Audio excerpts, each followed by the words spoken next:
Hello guys, இன்றைக்கி நம்ம சேனலில் என்ன ரெசிபி பார்க்க போகிறோன்னா ஒரு சூப்பரான சம்மர் ட்ரிங்க் தான் பார்க்க போகிறோம். அதுக்கு முன்னாடி சேனல் இன்னும் சப்ஸ்கிரைப் பண்ணலைன்னா சப்ஸ்கிரைப் பண்ணிக்கோங்க. வாங்க வீடியோக்குள்ளே போகலாம். இன்றைக்கி நம்ம பார்க்க போகிற ரெசிபி என்னென்னா ஜவ்வரிசி ரோஸ் மில்க் சர்பத் தான் பார்க்க போகிறோம். இது முஸ்லீம்ஸ்க்கு நிறைய பேருக்கு தெரிஞ்சிருக்கும். ஏன்னா ரமதானுக்கு கண்டிப்பாக நிறைய பேர் வீட்டில் இதை செஞ்சுருப்பாங்க. பட் சில பேருக்கு ஜவ்வரிசி வச்சு இப்படி ஒரு ரோஸ் மில்க் செய்கிறது தெரியாது. அவங்களுக்காக தான் இந்த ரெசிபி. ஸோ கண்டிப்பாக ட்ரை பண்ணி பாருங்கள். செய்கிறதுமே ரொம்ப சிம்பிளாக ஈஸியாக தான் இருக்கும். பார்க்குறதுக்கு ரொம்ப லாங் ப்ராசஸ் மாதிரி தெரியும், ஆனால் சீக்கிரமே செஞ்சு முடிச்சிடலாம். இதெல்லாம் செஞ்சு முடிக்கிறதுக்கு 1 hour கூட ஆகாது. சீக்கிரமே செஞ்சு முடிச்சிடலாம். வாங்க எப்படி செய்யறதுன்றதை பார்க்கலாம். இதுக்கு ஃபர்ஸ்ட் 2 டீஸ்பூன் அளவுக்கு சப்ஜா விதைகள் எடுத்துக்கலாம். 1 டீஸ்பூனே உங்களுக்கு போதுமானது. நான் 2 டீஸ்பூன் போட்டிருக்கேன். இது பார்த்தீங்கன்னா ஒரு 2 minutesல நல்லா ஊறிடும். நான் இதை தண்ணி ஊற்றி ஒரு 10 minutes அப்படியே ஊற வச்சு தனியாக வச்சுட்டேன். இப்போ இன்னொரு பேனில் 1 கப் அளவுக்கு நான் தண்ணி ஆட் பண்ணியிருக்கேன். 1 கப்புன்றது 200 ml நான் ஆட் பண்ணியிருக்கேன். அதில் ஸ்ட்ராபெரி ஃப்ளேவர் ஜெல்லி மிக்ஸ் நான் ஆட் பண்ணியிருக்கேன். நான் பேக்கர்ஸ் பிராண்டோட ஸ்ட்ராபெரி ஃப்ளேவர் தான் எடுத்திருக்கேன்.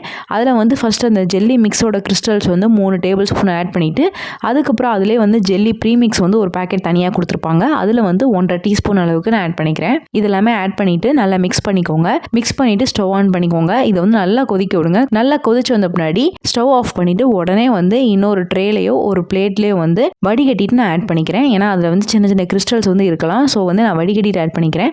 நீங்கள் வடிகட்ட வேணாம்னு நினச்சிங்கன்னா டேரெக்டாக ஆட் பண்ணிக்கலாம். நான் ஒரு கேக் டின்ல இதை ஊற்றிருக்கேன். நீங்கள் இதை விட பெருசாக ட்ரேவோ இல்லை பிளேட் வச்சுருந்தீங்கன்னா அதில் தாராளமாக ஆட் பண்ணிக்கலாம். இதை தண்ணியில் கொதிக்க விட்டு தான் ஆகணுமா அப்படின்னு கேட்டிங்கன்னா அப்படிலாம் கிடையாது. இது நீங்கள் சுடு தண்ணியில் அப்படியே டேரெக்டாக மிக்ஸ் பண்ணி அதுக்கப்புறம் கூட நீங்கள் வச்சுக்கலாம். நான் இது எல்லாத்தையும் மிக்ஸ் பண்ணிவிட்டு சூடு பண்ணியிருக்கேன். எப்படி ரெடி பண்ணாலுமே நல்லா உங்களுக்கு வரும் ஜெல்லி. இப்போ இதெல்லாமே நம்ம ரெடி பண்ணியாச்சு. இது ஒரு 45 நிமிஷம் அப்படியே விட்டுட்டிங்கன்னா நல்லா ஜெல்லி செட் ஆகிடும். அதுக்கப்புறம் நம்ம பீஸ் போட்டுக்கலாம். இப்போ இன்னொரு பேனில் 1 லிட்டர் அளவுக்கு நான் பால் ஆட் பண்ணிக்கிறேன். அதுக்கு 3 டேபிள் ஸ்பூன் அளவுக்கு சர்க்கரை ஆட் பண்ணிக்கிறேன். சர்க்கரை நீங்கள் கூட குறைச்சி நீங்கள் எப்படினாலும் ஆட் பண்ணிக்கலாம். நான் 3 டேபிள் ஸ்பூன் அளவுக்கு ஆட் பண்ணியிருக்கேன். நீங்கள் நல்லா சுகர் நிறைய சாப்பிடுவீங்கன்னா 5லேருந்து 6 டேபிள் ஸ்பூன் அளவுக்கு கூட நீங்கள் ஆட் பண்ணிக்கலாம். இதை தவிர்த்து நீங்கள் வேறு ஏதாவது ஆட் பண்ணிக்கலாமான்னு கேட்டிங்கன்னா கண்டென்ஸ் மில்க் சுகருக்கு பதிலாக நீங்கள் ஆட் பண்ணிக்கலாம். இப்போ இதெல்லாமே ஆட் பண்ணிவிட்டு நல்லா மிக்ஸ் பண்ணிவிட்டு ஸ்டவ்வில் வச்சுக்கோங்க. எப்பவும் போல் நான் பால் காய்ச்சுற மாதிரி ரெடி பண்ணிக்கலாம். ஃபஸ்ட்டு நல்லா பொங்க விட்டுருங்க. அதுக்கப்புறம் நல்லா ஒரு 2 தடவை கொதிக்க விட்டுட்டு ஸ்டவ் ஆஃப் பண்ணிவிட்டு இறக்கிடுங்க. இப்போ இதை நல்லா கம்ப்ளீட்டாக ஆறணும். கம்ப்ளீட்டாக ஆறின பின்னாடி அதை அப்படியே ஃப்ரிட்ஜில் தூக்கி வச்சிருங்க. ஏன்னா கொஞ்சம் சில்னஸாக இருந்தால் நல்லா இருக்கும் அதுக்கு. ஏன்னா நான் ஐஸ் கியூப் போட மாட்டேன், அதுக்காக சொல்கிறேன். இப்போ இன்னொரு பேனில் 1/2 கப் அளவுக்கு நைலான் ஜவ்வரிசி நான் எடுத்திருக்கேன். நிறைய பேர் மாவு ஜவ்வரிசி தான் எடுப்பாங்க. மாவு ஜவ்வரிசி எடுத்தீங்கன்னா உங்களுக்கு கழுவும் போது நிறைய வேஸ்ட் ஆயிரும். ஸோ நைலான் ஜவ்வரிசி எடுத்துக்கோங்க. நைலான் ஜவ்வரிசி எடுத்துக்கிட்டா உங்களுக்கு அந்த அளவுக்கு அந்த ஸ்டார்ச் கண்டென்ட் நிறைய வேஸ்ட் ஆகாது. அப்படி உங்களுக்கு மாவு ஜவ்வரிசி தான் பிடிக்கணும்னு நினைச்சீங்கன்னா நீ அதவே எடுத்துக்கலாம். இது பார்த்தீங்கன்னா ஒரு 50 கிராம் அளவுக்கு நான் எடுத்திருக்கேன். ஃபர்ஸ்ட் நல்லா வாஷ் பண்ணிக்கலாம். அப்படி நீங்க ஊற வச்சுட்டு வேக வைக்கிறதா இருந்தாலும் வேக வச்சுக்கலாம். நான் ஊற வைக்கல, டைரக்டா கழுவிட்டு அப்படியே ஆட் பண்ண போறேன். இதை 1 கப் அளவுக்கு தண்ணி ஊத்திட்டு நல்லா வேக வச்சு எடுத்துக்கலாம். இது பாத்தீங்கன்னா வேகிறதுக்கு ஒரு 20 நிமிஷம் ஆகும். நல்லா கொதிக்க விடுங்க. மீடியம் ஃப்ளேம்ல வச்சு நல்லா கொதிக்க விட்டுட்டீங்கன்னா இந்த மாதிரி கண்ணாடி பதம் வந்துடும். இப்போ ஒரு சலடையை வச்சு நல்லா இதை வடிச்சுக்கலாம். வடிச்சிட்டு கீழே ஒரு பவுல் வச்சுக்கோங்க. அதில் நல்லா அலசி விட்டுக்கோங்க. இல்லைனா நீங்கள் சிங்க்ல வச்சு நல்லா கோல்டு வாட்டரை நல்லா அலசி வச்சிட்டிங்கன்னா நல்லா நீட்டாகவே வந்துடும். உங்களுக்கு அந்த பிசுப்பு தன்மையே இருக்காது. நல்லா பொட்டாமல் அழகாக நீட்டாகவே வந்துடும். இது கொஞ்ச நேரம் கழிச்சு பார்த்தீங்கன்னா நல்லா பியூர் ஒயிட்டாக மாறிடும். ஸோ இதை நல்லா அலசிட்டு தனியாக வச்சுருங்க. இப்போ நம்ம ரெடி பண்ணி வச்சுருக்க ஜெல்லி நல்லா செட் ஆகிடுச்சு. உங்களுக்கு பார்த்தாலே தெரியும். நான் இதை 1 மணி நேரம் கழிச்சு எடுத்திருக்கேன். அதனால் 45 நிமிஷத்துலேயே நல்லா செட் ஆகிடும். இதை நல்லா பீஸ் போட்டுக்கலாம்.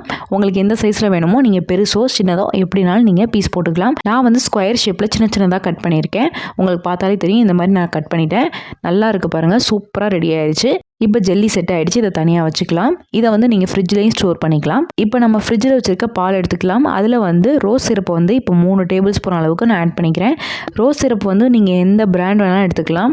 மோஸ்ட்லி ரோஸ் சிரப்பு எல்லா இடத்துலையுமே இப்போ அவைலபிளாக இருக்குது. அப்படி இல்லைனா நீங்கள் ஆர்டர் ப்ளேஸ் பண்ணிக்கலாம். உங்ககிட்ட ரோஸ் சிரப்பு இல்லைனா ரோஸ் மிக்ஸு ரோஸ் எசன்ஸ் இருக்கும்ல, அது கூட நீங்கள் ஆட் பண்ணிக்கலாம். உங்களுக்கு எந்த அளவுக்கு கலர் தேவையோ அந்த அளவுக்கு நீங்கள் ஆட் பண்ணிவிட்டு நல்லா மிக்ஸ் பண்ணிக்கோங்க. நான் 3 டேபிள் ஸ்பூன் அளவுக்கு ஆட் பண்ணியிருக்கேன். இதில் நம்ம கழுவி வச்சுருக்க ஜவ்வரிசி ஆட் பண்ணிக்கலாம். உங்களுக்கு பார்த்தாலே தெரியும் ஜவ்வரிசி நல்லா நீட்டாகவே நல்லா வெள்ளையாக வந்துருச்சு. இப்போ நல்லா மிக்ஸ் பண்ணிக்கோங்க. சப்ஜா விதைகள் 2 டேபிள் ஸ்பூன் அளவுக்கு ஆட் பண்ணியிருக்கேன். இதுக்கு மேலே உங்களுக்கு வேணும்னா நீங்கள் எக்ஸ்ட்ரா ஆட் பண்ணிக்கலாம். ஆட் பண்ணிவிட்டு நல்லா மிக்ஸ் பண்ணிக்கோங்க. இப்போ நம்ம ரெடி பண்ணி வச்சுருக்க ஜெல்லியும் ஆட் பண்ணிக்கலாம். இப்போ நல்லா பார்த்துக்கோங்க. ரோஸ் மில்க் லைட் கலரில் தான் இருக்குது. ஆனால் இதை கொஞ்சம் 1 மணி நேரம் 2 மணி நேரம் நல்லா ஃப்ரிட்ஜில் வச்சிங்கன்னா நல்லா உங்களுக்கு கலர் திக்காகி வரும். ஏன் அப்படின்னா அந்த ஜெல்லி ஜவ்வரிசிலாம் நல்லா மிக்ஸ் ஆயிரும். ஸோ அந்த கலர் இன்னும் உங்களுக்கு அதிகமாக கிடைக்கும். நீங்கள் ஃப்ரிட்ஜில் வச்சு எடுத்திங்கன்னா இதை நீங்கள் அப்படியே கூட குடிக்கலாம் ஐஸ் கியூப்ஸ் போட்டுட்டு. ஆனால் ஃப்ரிட்ஜில் வச்சுட்டு நீங்கள் குடிச்சிங்கன்னா அந்த ஜவ்வரிசிலாம் நல்லா வந்து அந்த ரோஸ் மில்க் வந்து அப்சர்வ் பண்ணி உங்களுக்கு நல்லா வந்து டேஸ்ட்டு கொடுக்கும். அப்படியே வந்து பச்சையாக சாப்பிட்ட மாதிரி இருக்காது. கொஞ்சம் வந்து அந்த ஃப்ளேவர் எல்லாமே நல்லா எசன்ஸ் எல்லாமே இறங்கி அந்த ஜெல்லி எல்லாமே நல்லா டேஸ்ட்டாக இருக்கும். ஸோ வந்து இதை நான் எப்போவுமே வந்து ஐஸ் க்யூப்ஸ்லாம் போட மாட்டேன். ஒரு 2 மணி நேரம் ஃப்ரிட்ஜில் வச்சுருவேன். ஃப்ரிட்ஜில் வச்சுட்டு அதுக்கப்புறம் எடுத்து குடிக்கும்போது நல்லா டேஸ்ட்டாக இருக்கும் உங்களுக்கு. இப்போ நம்ம சர்வ் பண்ணிக்கலாம். இதில் வந்து உங்களுக்கு தேவையான நட்ஸ் அண்ட் ட்ரை ஃப்ரூட்ஸ் எது வேணாலும் நீங்கள் ஆட் பண்ணிக்கலாம். நான் வந்து பிஸ்தா வந்து கட் பண்ணி ஆட் பண்ணியிருக்கேன். ஆட் பண்ணிவிட்டு நல்லா மிக்ஸ் பண்ணிக்கலாம். பாருங்கள், இப்போ நான் க்ளோஸ்அப்பில் காமிக்கிறேன் எந்த அளவுக்கு இருக்குன்னு. செம்ம டேஸ்ட்டாக இருக்கும். ஸோ கண்டிப்பாக ட்ரை பண்ணி பாருங்கள். இப்போ நம்ம கிளாஸில் ஆட் பண்ணிக்கலாம். இப்போ நம்ம கிளாஸஸில் சர்வ் பண்ணிக்கலாம். ஃபஸ்ட்டு வந்து சப்ஜா விதைகள் ஆட் பண்ணியிருக்கேன். அதுக்கப்புறம் நம்ம ரெடி பண்ணி வச்சுருக்க ஜெல்லி, அது கொஞ்சம் வெளியில் வச்சதுனால கொஞ்சம் வந்து தண்ணி ஆயிடுச்சு.